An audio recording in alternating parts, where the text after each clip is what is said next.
So today, the Montreal Canadiens made a small trade with Washington. Nothing major. Jakub Jerabek for a fifth rounder in 2019.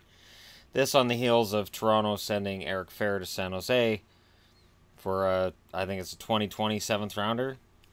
Now, the reason these small trades should be watched, and the reason that you should pay attention to them is simple. Every team's got 50 contracts they're allowed. You're allowed to have 50 guys under contract. When you see these deals and you think to yourself, why are they doing that? They're doing it to create contract space. Now, there's two things they can do with that contract space. Either that means that they're bringing in trades, or with NCAA free agency coming up next month, they're getting ready for that. And there are teams I would not be surprised if Toronto's getting ready for that. And it would be smart for Montreal too. Montreal could use some more decent prospects.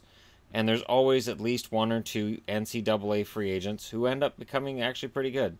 This season's a good example. You have Will Butcher in New Jersey, and you have Kerfoot in Colorado, who ironically couldn't come to terms with each other's teams, so it was kind of like a trade between the two teams. It's worked out well for both.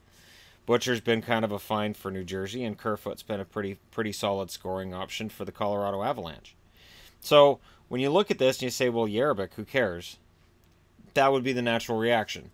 Fifth round draft pick, well, that's not a whole lot. But you're adding a space to put on to add another contract.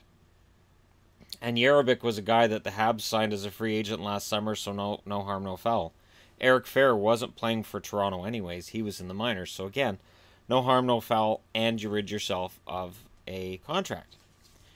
And when I was looking, I remember seeing that I think Toronto was the only one that was at 50. Now, if you play NHL 18 or any EA Sports NHL game, for some reason the AI is set that everybody gets to 50, but that doesn't usually work that way in the NHL because you want to have contract flexibility. We talk all the time about cap space, cap space, cap space.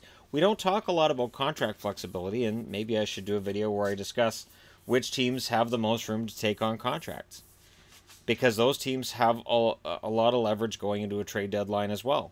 Going to a team and saying, hey, I noticed you got 49 spots on your roster that are taken up. Do you mind if, we've got 46?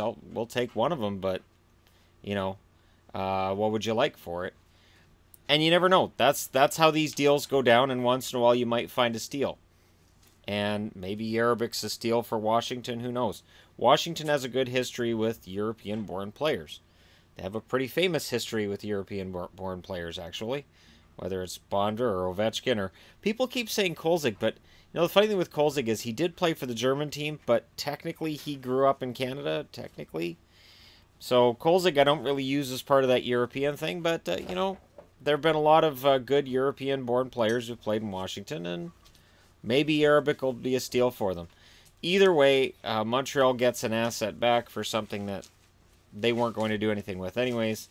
And Toronto somehow managed to unload Eric Fehr. They've been trying to unload Eric Fehr for a while, so I'm glad to see they finally got it done a couple of days ago, and I was waiting for an opportunity like this so I could do a video about it. So that's just kind of an FYI for newer fans who are like, well, that trade doesn't seem to make much sense.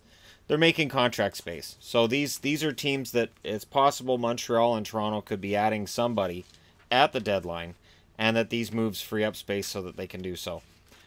Or, if they don't add anybody at the deadline, really watch them go hard after some of these NCAA guys when they become free agents next month. But let me know what you guys think in the comment section below. Hit like and subscribe if you're browsing your way through. You just happened upon this video, and we'll talk to you again soon.